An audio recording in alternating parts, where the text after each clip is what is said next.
Hi అండి అందరికీ. ఈరోజు సొరకాయ పెసరపప్పు రెసిపీని ఎలా తయారు చేసుకోవాలో మనం చూసుకుందాం. పప్పు తయారు చేసుకోవడానికి కావాల్సిన పదార్థాలు: సొరకాయ, టమాటాలు, కొత్తిమీర, పెసరపప్పు, కరివేపాకు, ఉల్లిపాయలు, పసుపు, ఉప్పు, కారం, ధనియాల పొడి, జీలకర్ర పొడి, అల్లం వెల్లుల్లి పేస్ట్, పోపు దినుసులు. ముందుగా స్టవ్ వెలిగించుకొని కడాయి పెట్టుకొని దాంట్లోకి 3 నుండి 4 పావుల ఆయిల్ని యాడ్ చేసుకొని దాంట్లోకి జీలకర్ర ఆవాలను కూడా వేసుకోవాలి. అది చిటపటలు ఆడుతున్నప్పుడు దాంట్లోకి ఎండుమిర్చిని కూడా వేసుకోవాలి. అదేవిధంగా కరివేపాకును మరియు ముందుగా కట్ చేసి పెట్టుకున్న ఉల్లిపాయలను కూడా వేసుకొని ఒకసారి కలుపుకోవాలి.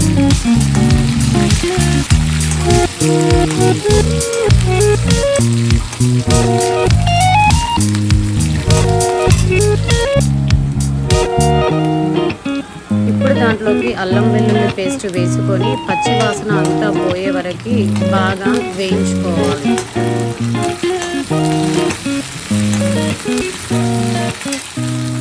అదేవిధంగా ముందు మనం శుభ్రంగా కడిగి పెట్టుకున్న పెసరపప్పును కూడా కడాయిలోకి వేసుకొని కొంచెం ఫ్రై చేసుకోవాలి.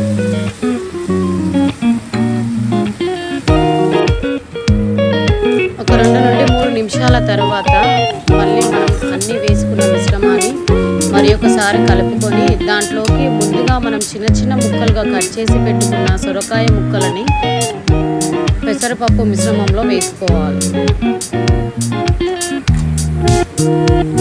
తర్వాత ముక్కలు పప్పు అన్నీ బాగా కలిసే వరకు నీట్గా మనం కలుపుకోవాలి. సొరకాయ ముక్కలు ఆయిల్లో కొంచెం ఫ్రై అయిన తర్వాత దాంట్లోకి 2 టీ స్పూన్ల కారం పొడిని, తగినంత ఉప్పుని యాడ్ చేసుకోవాలి. దాంట్లోకి 2 టీ స్పూన్ల ధనియాల పొడిని కూడా యాడ్ చేసుకోవాలి. దాని తర్వాత 1 టీ స్పూన్ జీలకర్ర పొడిని కూడా యాడ్ చేసుకోవాలి.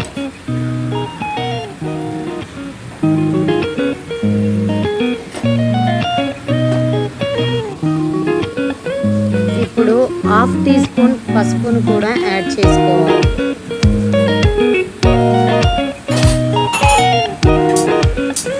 దాని తర్వాత మనం యాడ్ చేసుకున్న పసుపు, ఉప్పు, కారం అన్నీ కూడా సొరకాయ ముక్కలకి పట్టేలాగా బాగా కలుపుకోవాలి.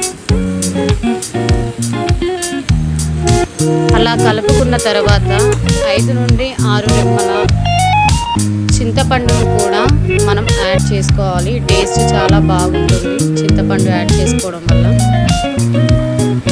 మరి ఒకసారి కూరను తిప్పుకోవాలి. ఇప్పుడు కొన్ని వాటర్ని యాడ్ చేసుకొని మూత పెట్టేసుకోవాలి. 5-6 నిమిషాల తర్వాత మూత తీసి చూస్తే అప్పుడు ఆయిల్ మంచిగా పైకి తేలుతూ కనిపిస్తుంది.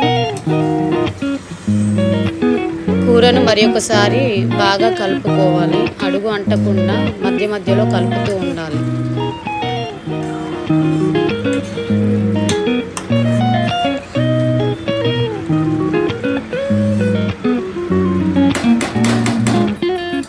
ఇప్పుడు మళ్ళీ మూత పెట్టేసుకోవాలి. 5-6 నిమిషాల తర్వాత చిన్నగా తరిగిన టమాటా ముక్కలను కూడా దాంట్లోకి వేసుకొని కలుపుకోవాలి.